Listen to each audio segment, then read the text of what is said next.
ሰላም እንዴናችሁ? በያላችሁበት ሁሉ ነገር ሰላም ነው። አሸይና እንዲያላችሁ እሞኝላችኋለሁ። በስቲስ ጉንዱል ወደች ላይክ እና ሼር እያደረጋችሁ ሐሳቦቻችን ለብዙዎች አካፍሉ። ለዚህ ኮንፊ አመሰግናችኋለሁ። ሐሳቡ ሲሞቻችሁ እንደለመዳችሁ 3000 ላይክ እንድትገጩን በትትና ጎብዛችሁ ለዛሬ ወደ ሚዛናችን ዘላችሁ መጣ ነው። ሰበር ዜና በእስራኤልና በኢራን መካከል ሌሊቱን ተቀስቅሰው ያደረው ጦርነት አብቅቶለታል።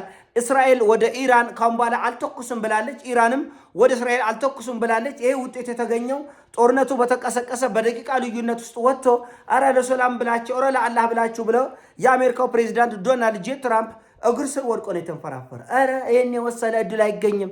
የድርድር ጫፍ ላይ ነን፣ የሰላም ጫፍ ላይ ነን፣ ለአላህ ብላችሁ እስራኤልም ተይ ኢራንም ተይ ብለው ነው የተንፈራፈረ ሰውዬ በደቂቃ ልዩነት ይሄው ኢራን የምትፈልግን ያህል ሚሳኤል ወደ እስራኤል ተኩሰሻል። አሁን ስሜትሽ አልበረደም፣ ብስጭትሽ አልበረደም፣ አልተረጋጋሽም፣ ተረጋግተሻል። ስለዚህ ብስጭታችሁን ካበረዳችሁ፣ ስሜታችሁን ከተወጣችሁ፣ ራሳችሁን ካስደሰታችሁ ነው ያለው ቃል በቃል ሁላችሁም ተደስታችኋል አለ። በቃ የምትፈልጉትን ያህል ሚሳኤል አንዳችሁ በአንዳችሁ ላይ ወርውራችኋል። ኢራንም እንደምታውቁት ሌሊቱን ማአት 6 ዙር 7 ዙር የሚሳኤል ወጀብ ወደ እስራኤል ልካ ብዙ ውድመት አድርሳለች። የዚህ በቀል ይሆንልኛል ያለችውም እስራኤሉም እንደዚህ ወደ ኢራን ተኩሳለች። እና ሁለታችሁም ብስጭታችሁን ካበረዳችሁና ንዴታችሁን ከተወጣችሁ ይበቃል። አሁን ደግሞ ወደ ድርድር እያፈራረቁ ነው። አንድ ጦርነት፣ አንድ ድርድር፣ አንድ ጦርነት፣ አንድ ድርድር እያለው በሰው ህልውና ላይ በዓለም ህልውና ላይ ይቆልዳሉ። ሌላ ምን መተዳደሪያ ያላቸው? በዓለም ላይ መቆለድ ነው የነሱ መተዳደሪያ። እና እስራኤልና አሜሪካ በነገራችን ላይ ተው የሚባባሉት ድራማ ነው። ከሞላ ጎደል ይቁርታ ተመልካቾች ተናባው ነው የሚሰሩት። አሁን ደብድቤ፣ አሁን ይቅር፣ አሁን እንጣላ፣ አሁን እንስማማ። እውነቱ ለመነጋገር አሁን ባለው ሁኔታ በእስራኤልና በአሜሪካ መካከል ያለው መግባባት 80 በመቶ ነው። 20 በመቶ ግጭቶች ይኖራሉ። ጦርነት ውስጥ እንኳን ከሌላ አገር ይቅርና እርስ በርስም ትጣላለ። የአሜሪካ ፖለቲከኞች በእስራኤሉ ጦርነት በከፍተኛ ሁኔታ እየተጋጩ ነው ያሉት። አሜሪካን እርስ በርሳቸው እየተጋጩ በሀሳብ ልዩነት እንደምታውቁት እንግዲህ ከጦርነቱ በፊት ጸረ እስራኤል ወይም ደግሞ ለእስራኤል ጥላቻ የነበራቸው አሜሪካን ቁጥር 42% ነበር። አሁን ከ65% በላይ ሆኗል። አብዛኛው አሜሪካውያን በዚህ ጉዳይ አይስማሙበትም። ለምንድን ነው እኛ እስራኤልን ተከትለን ወደ ጦርነቶች የምንወግደው? ኢኮኖሚያችን የሚናጋው፣ አገራችን በሞላ ዓለም ጥላቻ የምታተርፍበት ምክንያት ምንድን ነው የሚለው ጥያቄ አብዛኛው አሜሪካንም እየጠየቁ ነው። ራሱ የአሜሪካ ፖለቲከኞችም በተለይ በዲሞክራቶቹ በኩል ይሄ ፍጹም ተቀባይነት የሌለው እብደት ነው የሚል ብስጭት ውስጥ ቁጭት ውስጥ ገብቷል። ስለዚህ እንኳን በሁለቱ መሪዎች ቀርቶ በህዝቦች መካከልም ከፍተኛ የሆነ ልዩነት ይፈጠራል። ጦርነት በባህሪው ሰዎችን የመከፋፈል ልዩነት የመፍጠር እድል አለው። ምክንያቱም ሰው ይሞታል፣ ንብረት ይወድማል፣ ይጠፋል፣ ብዙ ጉስቁልናዎች ይመጣል። ያን ተከትሎ ሰላም የነበሩ ሰዎች ወደ ጸብ፣ ፍቅር የነበሩ ሰዎች ወደ ጥላቻ ይሄዳሉና በአሜሪካና በእስራኤል መካከል ልዩነት መፈጠሩ የማይቀር ነው። ለጊዜው ግን ተናበው ተግባብተው ነው እየሰሩ ያሉት። አሁን ልምታዊ አዎ ምቺ፣ እኔ ግን አትምቺ ልሻለሁ፣ አንቺ ግን ምቺ እየተናበቡ ነው ስራ የሚሰሉት። በእርግጥ ጥርጣሬ አለ። ለምሳሌ እስራኤል አሜሪካን ፖለቲከኞች በከፍተኛ ሁኔታ እየሰለለች እንደሆነ መረጃዎች ወጥተዋል። እንግዲህ አስቡ፣ አብረው እየሰሩ አብረው እየተዋጉ መጠራጠር፣ አንዱን መሰለል ማለት ምን ማለት ነው? ይሄ የጦርነት አንዱ ባህሪ ነው። የእናት ልጅም ቢሆን ሙሉ በሙሉ አታምነው። ራሱ በእስራኤል ፖለቲካ ውስጥ እኮ ይሄን ሀሳብ የማይቀበሉ የሚጠራጠሩ፣ በዚህ ጦርነት ውስጥ እጃቸውም እግራቸውም የተዘፈቁ ሰዎችን እኮ የሚሰልሉ አካላት አሉ። መረጃውን ለሌላ ዓለም የሚሰጡ በእስራኤል ውስጥ ያሉ እስራኤላውያን የኔታንያሁን ሸፍጥና አሻጥር ለሌላው የሚያጋልጡ አሉ። ስለዚህ ልዩነቶች አሉ ነው። አሁን ትልቁ ነገር ልዩነቱ በምን ያህል ደረጃ ነው? አስጊ ነው ወይ? ቀለል ያለ ነው ወይ? ጊዜያዊ ኩርፊያ ነው ወይ? ጊዜያዊ ኩርፊያ ነው። አሁን በትራምፕና በኔታንያሁ መካከል ያለው ችግር ጊዜያዊ ኩርፊያ ነው። ለምን እኔ ነኝ አለቃ፣ በተደጋጋሚ ይላሉ ትራምፕ። እኔ ነኝ አለቃ፣ እስራኤልን ያዳንኩ እኔ ነኝ፣ እስራኤልን መመራ እኔ ነኝ፣ ለእስራኤል ማቅ እኔ ነኝ። አልፎ ተርፎ እኔ እኮ ብመረጥ የእስራኤል መሪ ሁኜ መመረጥ የምችል መሪ ነኝ። አብዛኛው እስራኤላዊ እኔን ይወደኛል። ፕሬዚዳንት ልሁን ብል እኔ እስራኤል ፕሬዚዳንት ሆናለሁ እስከ ማለት የተደረሰ ነው። ስለዚህ ብዙ ነገር ተናበው ነው የሚሰሩት። ነገር ግን አንዳንድ ነገር ሎከት ሲያልፍና አደጋ ሲዶቀን እንደምታውቁት አሜሪካኖቹ ብዙ መረጃ፣ ብዙ ኢኮኖሚ፣ ብዙ ነገር ያላቸው ስለሆኑ አንዳንድ ነገሮች ላይ ጥንቃቄ ያደርጋሉ። የእስራኤል ፖለቲከኞች ደግሞ በአሜሪካ ትከሻ ላይ ሆነው መቅበጥ ነው የሚፈልጉት። መቅበጥ ጭራሽ ይሰልላል። አስብ እንግዲህ አንድ ልጅ አባቱን ሲሰልለው አባቱን ሲመርጅ አባቴ ምን አለ፣ የት ገባ፣ የት ወጣ፣ ምን በላ፣ ምን ጠጣ ብለው አባቱን ሲሰልለው እና ከሞላ ጎደል አሜሪካ የእስራኤል አባት ነች፣ ጠባቂ ነች፣ ተንከባካቢ ነች፣ ረዳት ነች፣ ደጋፊ ነች። በጣም ብዙ ጉዳዮች አሉ። እንደገና ግን መጠራጠር ደግሞ አለ። መጠራጠር አለ በእስራኤልና በአሜሪካ መካከል። በተለይ የምትጠራጠረው እስራኤል ነች። ድንገት ጥላኝ ብትሄድ የቱ ገባለሁ፣ እንዴት ሆናለሁ የሚል ጭንቀት አለ።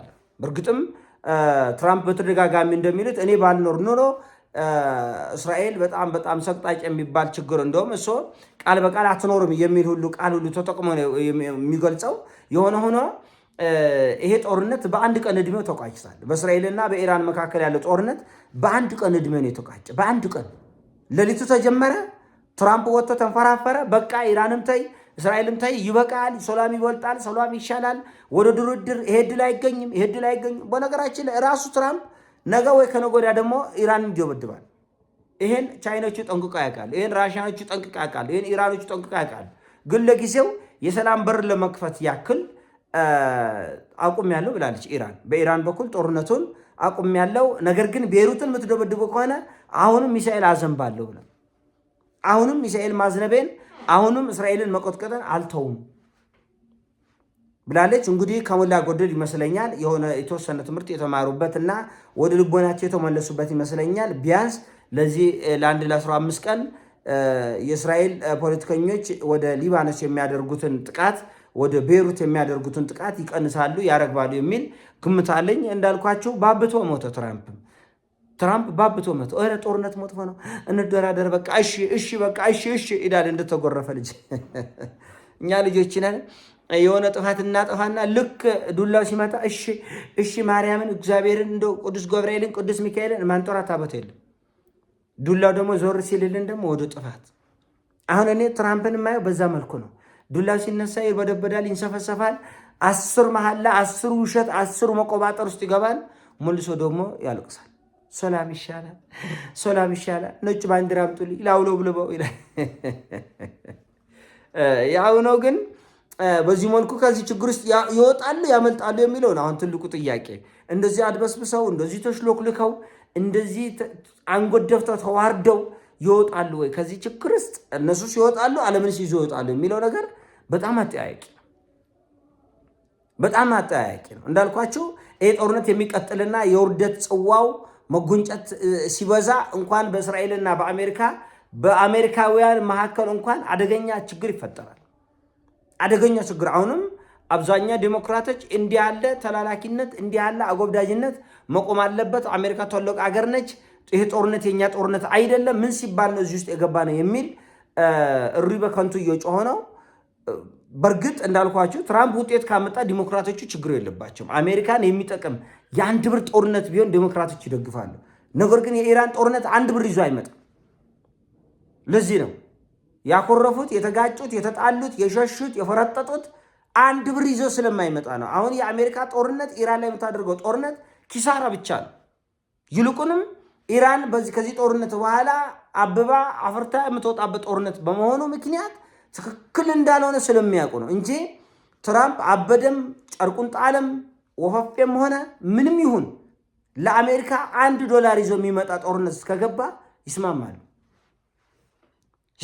አሁን የማያስማሙበት ምክንያት ጨርሶ ስለማያዋጣ ነው። ጨርሶ ለምሳሌ በዩክሬን ጦርነት አብዛኛው የአሜሪካ ፖለቲከኞች ተስማምተው ገብተውበታል። ለምን? ራሽያን በዩክሬን ምድር ላይ ማድቀቅ የሚል ዓላማ ስለነበራቸው። ይሄን ሙሉ በሙሉ ማለት በሚቻል ደረጃ የአሜሪካ ፖለቲከኞች ዴሞክራቶችም ሪፐብሊካኖችም ተስማምተው ገብተውበታል። ከዛ በኋላ በ100፣ 200፣ 300 ቢሊዮን እየተባለ ስፍር ቁጥር የሌለው ገንዘብ ለዩክሬን ጦርነት ወጥቷል። ነገር ግን ውጤት አላመጣም። ውጤት ካላመጣ ደግሞ መቀልበስ አለበት።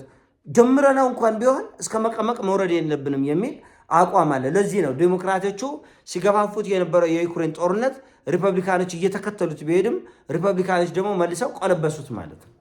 እና የኢራን ጦርነት ለአሜሪካ $1 ይዞ የማይመጣ በኪሳራ ተጀምሮ በኪሳራ የሚጠናቀቅ በሀፍረት ተጀምሮ በሀፍረት የሚጠናቀቅ ጦርነት በመሆኑ ነው የሁሉ ቁጣና ውርጅብኝ ወረደው። በእርግጥም ኢራኖች ታግሰናል፣ ለዛሬው ወድቃችን ስለለመናችን ይቅር ብለናችኋል፣ ከዚህ በኋላ ድጎማትና እላለች። ይሄን ሀሳብ ነው። ሀሳቡ ሲሞቻችን ላይክ አድርጉ፣ ሼር አድርጉ። ወዳችኋለሁ። ፒስ